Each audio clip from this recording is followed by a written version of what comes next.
James Webb Teleskobu'nun fırlatılmasından neredeyse 3 yıl geçti. Bu kısa süre zarfında yaptığı keşifler ise oldukça fazla. Yaşadığımız evreni keşfetmemiz için insanlığın dev bir gözü olan Webb Teleskobu, bir önceki gözlem teleskopu olan Hubble'dan 5.4 kat daha büyük olan aynalarıyla insanlığın daha önceden göremediği uzayın en derin kısımlarını artık rahatlıkla gözlemleyebilmemizi sağlıyor. Yerleştirildiği özel yörüngesinin de bu gözlemlerde büyük bir payı bulunuyor. Hubble teleskobu dünyayı merkez alırken Webb teleskobu güneşi merkez alan bir yörüngeye sahip. Bu sayede uzayın en karanlık kısımlarını gözlemlemek daha kolay.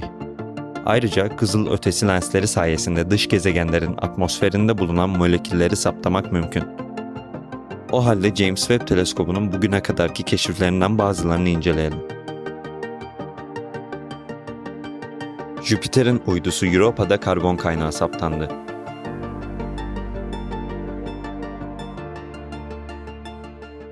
Jüpiter'in uydusu Europa, Güneş sistemimizde yaşam için uygun koşulları potansiyel olarak barındırabilecek yerlerden biridir. Önceki araştırmalar, su buzu kabuğunun altında kayalık bir deniz tabanına sahip tuzlu bir sıvı su okyanusunun bulunduğunu göstermişti. Ancak gezegen bilimciler bu okyanusun yaşam için gerekli olan kimyasalları, özellikle de karbonu içerip içermediğini doğrulamamıştı. NASA'nın James Webb Uzay Teleskobu'ndan elde edilen verileri kullanan gökbilimciler, Europa'nın buzlu yüzeyinde belirli bir bölgede karbondioksit tespit etti. Analizler, bu karbonun muhtemelen yeraltı okyanusundan kaynaklandığını ve göktaşları veya diğer dış kaynaklardan sağlanmadığını gösteriyor. Dahası, jeolojik olarak yakın bir zaman ölçeğinde çökelmiş. Kısacası Europa'nın okyanuslarında canlılar yaşıyor olabilir. Yaşanabilir bölgede bir süper dünya. Yakın zamanda keşfedilen süper dünya TOI 715b, Güneşimizden daha küçük ve daha soğuk kırmızı bir cüce olan ana yıldıza sahip. Bu tür yıldızlardan bazılarının küçük, kayalık dünyalara ev sahipliği yaptığı biliniyor. Bu tür dış gezegenleri gözlemlemek daha kolaydır çünkü yörüngeleri küçük olduğundan yıldız etrafında kısa sürede dönerler. Biz de gezegenleri sadece yıldızın önüne geçtiği zaman görebiliyoruz. TOI 715b gezegeni yaşanabilir bölge gezegenleri listesine girdi. Bunun anlamı gezegende sıvı formda su bulunuyor olabilir. Ancak yaşanabilir bir gezegen olması için henüz ilk şartı sağlıyor. Diğer şartlar ise kaya gezegen, aktif jeolojik hareketler, manyetik alan, zengin atmosfer ve su bulundurmak. Gelecekte potansiyel yaşanabilir gezegen olarak Webb teleskobu tarafından gözlemlenmeye devam edecek. Atmosferinde metan ve karbondioksit saptanan gezegen. Dünyadan 8.6 kat daha büyük ve sadece 120 ışık yılı uzaklıkta bulunan bir dış gezegen olan K2-18b'ye yapılan yeni bir araştırma, metan ve karbondioksit dahil karbon taşıyan moleküllerin varlığını keşfetti. Bunun anlamı gezegende oksijen ile solunum yapan canlılar olabilir. Sonuçta oksijenli solunum sonucunda karbondioksit açığa çıkar.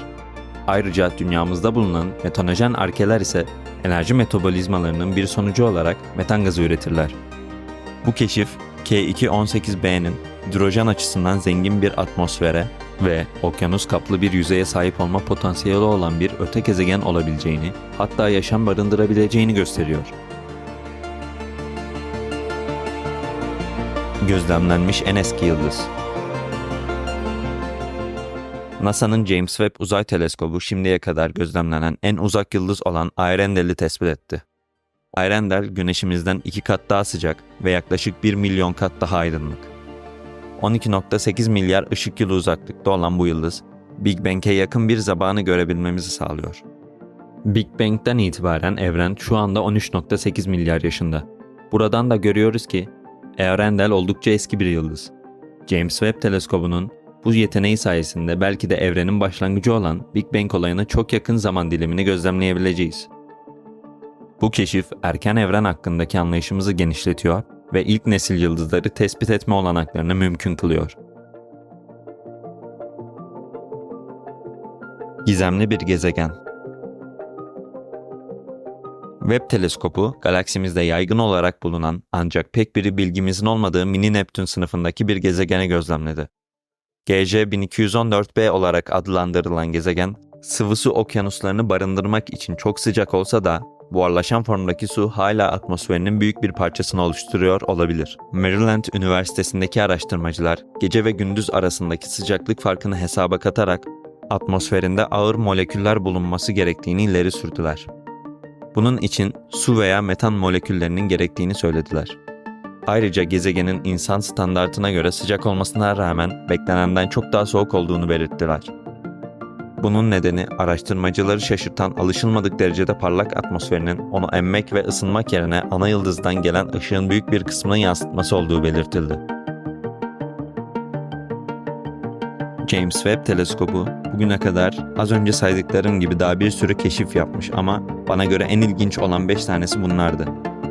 Bu kadar kısa bir sürede yaptığı keşifleri göz önüne alırsak eminim gelecekte evren hakkında daha bir sürü bilgi edinmiş olacağız ve belki de yeni bir yaşam formu keşfedeceğiz. Bu sırada James Webb Uzay Teleskobu insanlığın merakını mükemmel bir sembol olarak temsil etmeye devam edecek.